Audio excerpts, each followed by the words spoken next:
नमस्कार बच्चों। तो देखो एक बार फिर आपका संभव ऑनलाइन क्लासेस में हार्दिक स्वागत है। और हमारा चैप्टर नंबर जो 2 है वो चल रहा था, जिसके अकॉर्डिंग मैंने आपको नर जनन जो तंत्र है वो आपको मैंने विथ डायग्राम मैंने आपको समझाया था। और उसके अंदर कुछ टॉपिक शेष रह गया था, तो आज वो टॉपिक हम क्लियर करेंगे।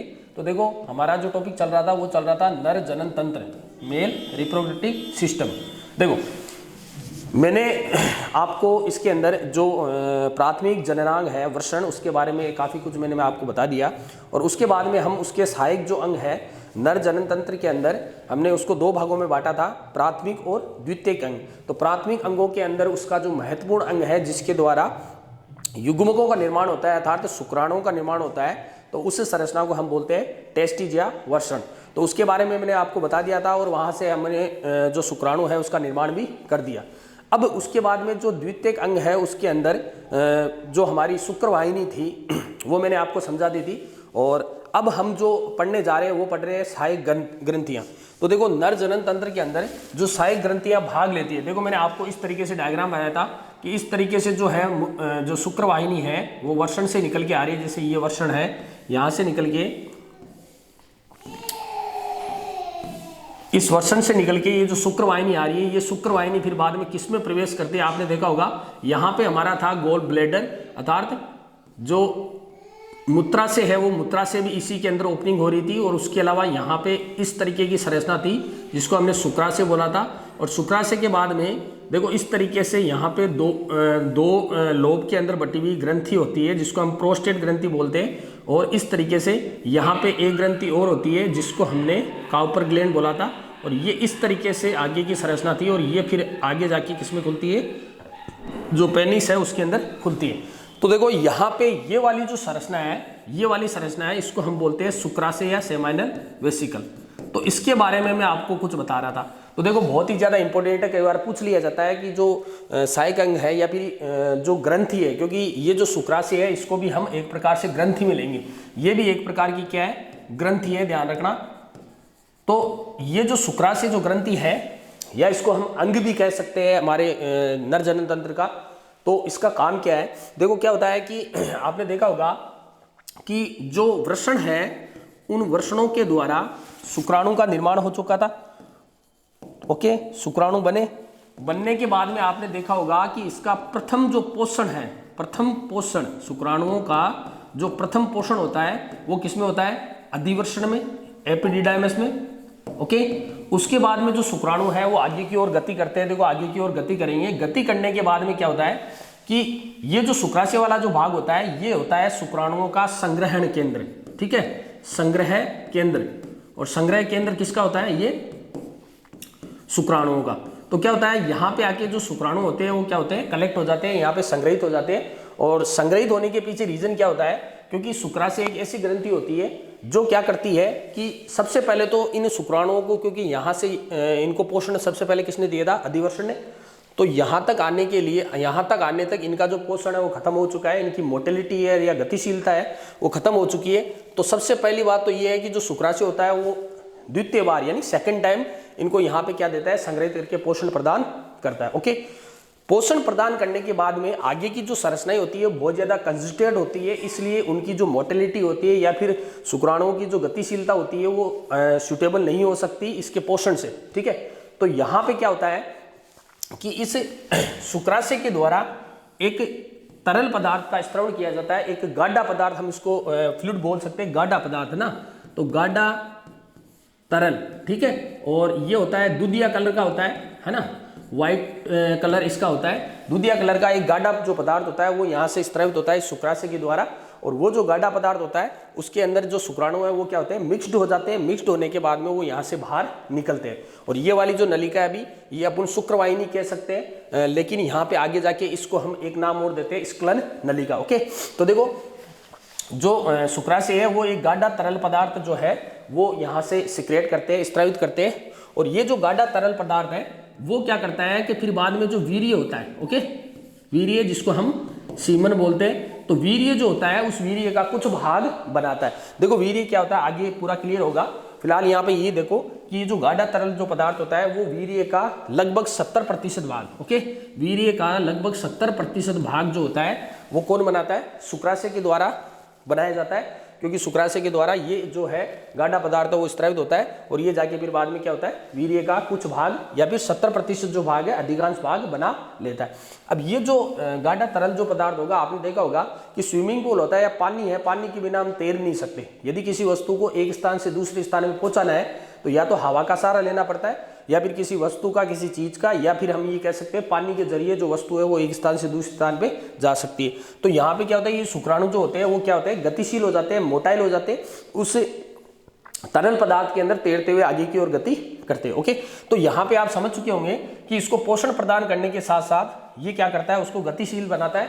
और गतिशील कैसे बनाता है कि अपने द्वारा जो स्रावित जो ये गाढ़ा तरल पदार्थ होता है वो स्रावित करता है। ओके, तो देखो ये था शुक्राशय का फंक्शन। अब आगे चलते हैं, देखो आगे जो है ये देखो,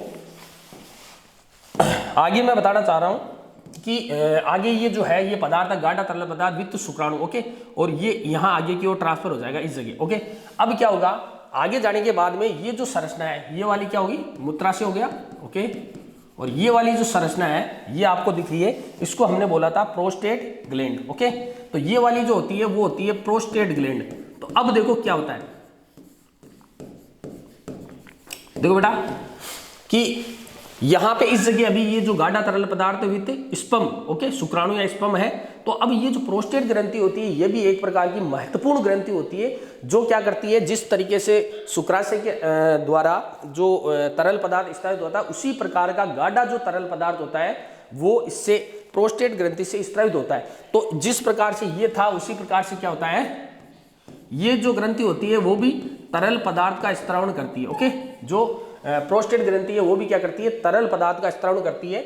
और ये तरल पदार्थ फिर बाद में किसके अंदर इंक्लूड हो जाता है, ये जो शुक्राशय के द्वारा जो स्रावित जो शुक्राणु और ये जो तरल पदार्थ है उसके अंदर क्या होता है, ये इंक्लूड हो जाते हैं। तो लगभग ये जो तरल पदार्थ होता है ये भी क्या होता है, लगभग 30%, हम ऐसे कहते हैं 20 से 30% जो भाग है वो सीमन का बनाता है या फिर वीर्य का बनाता है। तो अब यहाँ पे वीर्य की डेफिनेशन क्लियर होगी कि वीर्य एक ऐसा पदार्थ होता है जो गाढ़ा होता है ना, तरल होता है। ओके, और उसके अलावा क्या होता है, इसका जो कलर होता है वो कैसा होता है, दूधिया कलर होता है, दूध के समान व्हाइट कलर होता है। और ये जो है ये शुक्राशय और जो प्रोस्टेट जो ग्रंथि होती है उसके जो स्त्रावण है उस स्त्रावण के द्वारा बनाया जाता है। ओके, तो यहां तक क्लियर होगा कि जो सीमन या वीर्य है वो इन दोनों के द्वारा बना के उनके अंदर शुक्राणुओं को इजेक्ट करके उसको आगे की तरफ ट्रांसफर किया जाता है। अब देखो आगे चलते हैं। अब ये जो वीर्य जो है वित्त शुक्राणु ये किसके अंदर है, अभी इस स्क्लन नलिका के अंदर है, एजुकुलेटरी डक्ट के अंदर है। अब आगे देखो, आगे एक ग्रंथि और पाई जाती है जिसको बोलते हैं काउपर ग्रंथि। ओके, ये आपके सिलेबस में नहीं है लेकिन बहुत ज्यादा इंपॉर्टेंट है, आगे भी इसके फंक्शन आपको बताऊंगा, आप पढ़ोगे उसको। तो देखो मैं यही बता देता हूँ काउपर ग्रंथि के जो फंक्शन है वो क्या है। देखो क्या होता है कि काउपर ग्रंथि भी एक प्रकार की ग्रंथि है, तो आपको पता होगा ये भी अपना एक स्त्रावण देगी। ओके, तो क्या होता है कि ये जो काउपर ग्रंथि होती है ना इसके पास भी एक प्रकार का म्यूकस स्त्रावण होता है। म्यूकस का मतलब होता है ये भी एक प्रकार का तरल पदार्थ होता है लेकिन ये गाढ़ा नहीं होता है, ध्यान रखना। यहाँ पे ये दोनों पदार्थ थे, ये तरल पदार्थ गाढ़ा था और ये भी तरल पदार्थ जो है वो कैसा होता है, गाढ़ा होता है। गाढ़ा का मतलब समझ लो, यानी कि बिल्कुल एकदम वाटर की फॉर्म में नहीं होता है, कुछ उसके अंदर कुछ पार्टिकल्स ठोस के भी होते हैं। उसकी वजह से क्या होता है कि उसकी जो सयांता है, तैरने की जो क्षमता है वो क्या होती है, स्पीड नहीं रहती, धीरे धीरे वो तैरता है ना। जैसे आप ये समझ सकते हो कुछ गाढ़ा पदार्थ जैसे दही के समान है ना, दूध से भी थोड़ा ज्यादा, और तो दही के समान जो पदार्थ होता है। लेकिन काउपर जो ग्रंथि होती है ना उसके द्वारा एक ऐसा म्यूकस का स्त्रावण होता है, और वो जो म्यूकस होता है, जो म्यूकस का स्त्रावण होता है वो म्यूकस क्या होता है, पानी के समान होता है। इसका कलर भी क्या होता है, पानी के समान ही होता है। और सबसे बड़ी बात ये होती है कि ये जो म्यूकस होता है ना इसके अंदर लुब्रिकेशन पाया जाता है। ल्यूब्रिकेशन, देखो ल्यूब्रिकेशन का मतलब क्या होता है, ये सबसे इंपॉर्टेंट चीज है। ल्यूब्रिकेशन का मतलब होता है कि आपने देखा होगा कि ऐसे पदार्थ जो घर्षण को कम करते हैं। ओके, जो घर्षण को कम करते हैं, कुछ ऐसे चिकने पदार्थ है ना, इसको हम ये कह सकते हैं इसके अंदर चिकनाहट पाई जाती है, चिकनाहट का गुण होता है या फिर फिसलन का गुण होता है। ओके, तो देखो ये जो चिकनाहट पाई जाती है, फिसलन का जो गुण होता है, ये जो म्यूकस होता है ये क्या होता है, जब नर और मादा के अंदर क्या होता है, कॉपुलेशन होता है, मैथुन क्रिया होती है या फिर हम कह सकते हैं जनन क्रिया होती है, तो उस दौरान क्या होता है कि सर्वप्रथम जो ये पदार्थ है, ये जो म्यूकस है या चिकनाहट युक्त जो पानी सा जो लिक्विड है, ये क्या होता है, सबसे पहले सिक्रेट होता है पेनिस के द्वारा। ओके, तो उसकी वजह से क्या होता है कि जो मादा की जो योनि होती है, उस योनि के अंदर जो घर्षण है, उस घर्षण को कम करता है। ओके, घर्षण को कम करता है ताकि योनि के अंदर कोई डैमेज ना हो सके। तो इसलिए ये जो काउपर ग्रंथि है, ये क्या होती है, एक ऐसा लुब्रिकेशन स्रावित करती है जिसके द्वारा क्या होता है, घर्षण की जो है, जो घर्षण होता है वो कम होता है, उसमें फिसलन या चिकनाहट पाई जाती है, जिसकी वजह से इजिली जो कॉपुलेशन या मैथुन क्रिया होती है वो पॉसिबल हो सकती है। ओके बेटा, तो ये थे हमारे इस ग्रंथि के फंक्शन। ओके, तो ये 3 प्रकार की ग्रंथियां हम पढ़ चुके हैं। उसके बाद में देखो ये वाली जो आप समझ चुके होंगे, इसको हम मूत्र मार्ग भी बोलते हैं, ठीक है, और इसको हम शुक्र मार्ग भी बोल सकते हैं, क्योंकि यहाँ से ये वीर्य जो है वो यहाँ से आगे प्रवेश करेगा। तो ये मार्ग है, ये मार्ग इतना सा है, इसको एजुकुलेटरी जैसे ये कह सकते हैं कि यहाँ तक तो ये क्या होगी, स्क्लन नलिका, और स्क्लन नलिका के बाद में ये वाली जो नलिका है इसको हमने क्या बोल दिया, मूत्र मार्ग। ओके, तो अब ये मूत्र मार्ग से होते हुए ये क्या करती है, पेनिस के अंदर प्रवेश करती है। ओके, पेनिस के अंदर ये मूत्र मार्ग है वो आगे की ओर प्रवेश कर रहा है। तो देखो अब हमारी जो स्ट्रक्चर है वो अगली स्ट्रक्चर है हमारी सीसन या फिर पेनिस, इसको हम सीसन बोलते हैं या फिर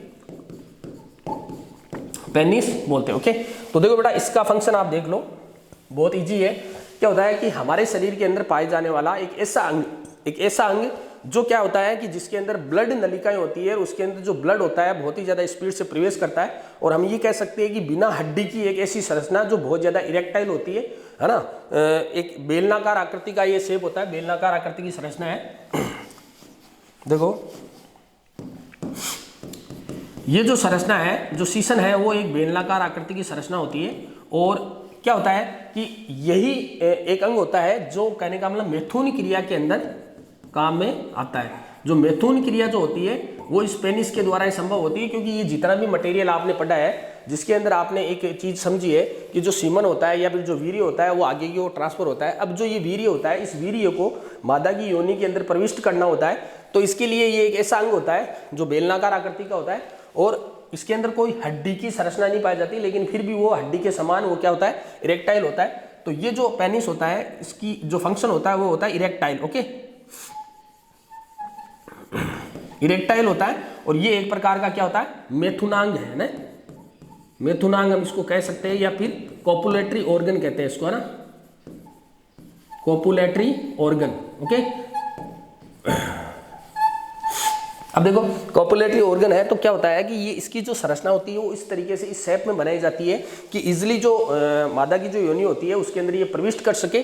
और प्रविष्ट करने से पहले आपको मैंने बता दिया ये लुब्रिकेशन होता है, तो ये लुब्रिकेशन की वजह से क्या होता है, ये तरल पदार्थ जब स्त्रावित होता है तो वहाँ पे क्या होता है कि ऑयली मटेरियल आने की वजह से वहाँ पे घर्षण जो होता है वो कम हो जाता है, और इजिली जो है ये योनि के अंदर प्रविष्ट हो जाता है, और अपना जो भी हमारा जो सीमन वाला जो भाग होता है जिसके अंदर इंक्लूडिंग है हमारे युग्मक जिनको हम शुक्राणु बोलते हैं, वो शुक्राणु क्या होते हैं, इजिली मादा की योनि में प्रविष्ट हो जाते हैं। और फिर बाद में आगे की जो प्रक्रिया है उस सीमन का या फिर उस वीर्य का क्या होगा, वो प्रोसेस भी बाद में क्या होती है हम आपको मादा जननांग के अंदर पढ़ाएंगे। यहाँ पे एक चीज महत्वपूर्ण होती है, देखो क्या होता है कि जो सीमन होता है, अभी मैंने आपको बताया कि जो वीर्य होता है एक बार के अंदर जब कॉपुलेशन की प्रोसेस होती है या मैथुन क्रिया होती है, तो उस दौरान क्या होता है कि व्यक्ति के द्वारा लगभग 2.5 से लेके 4 ml तक जो वीर्य है वो स्त्रावित किया जाता है। और इस वीर्य के अंदर क्या होता है, लगभग 100 से 300 मिलियन जो शुक्राणु है वो इसके अंदर उपस्थित होते हैं। देखो बेटा इतने सारे शुक्राणु एक साथ इस वीर्य के द्वारा मादा की योनि में प्रविष्ट करते हैं, लेकिन कितने शुक्राणु निषेचन क्रिया में भाग लेते हैं या किसी नए जीव का निर्माण करते हैं या भ्रूण का निर्माण करते हैं, वो होता है मात्र एक शुक्राणु। केवल एक शुक्राणु जो सबसे ज्यादा गतिशील या फिर सबसे ज्यादा एनर्जेटिक होता है, सबसे ज्यादा योग्य होता है, वही शुक्राणु फिर बाद में क्या होता है कि मादा की जो गर्भाशय होता है या मादा का जो अंडा होता है उस अंडाशय से निषेचित होता है, और उसके द्वारा फिर एक नए भ्रूण का निर्माण होता है। तो आगे की जो प्रोसेस है वो आपको मैं मादा जननांग के अंदर पढ़ाऊंगा। ओके बेटा, तो हमारा नर जननांग जो है वो क्लियर हो चुका है, बहुत ईजी है। यदि आप उसको पढ़ोगे, एक बार अगर पढ़ते हो तो इजिली आपको ये याद हो जाएगा। तो अगला जो टॉपिक हमारा ये रहेगा मादा जनन तंत्र, और उसके बाद में जो जनन प्रक्रिया होती है उस जनन प्रक्रिया के अंदर जो प्रावस्थाएं शामिल है उन प्रावस्थाओं को हम पढ़ेंगे डिटेल से। ओके बेटा, थैंक यू, आज के लिए इतना काफी है। ओके बेटा।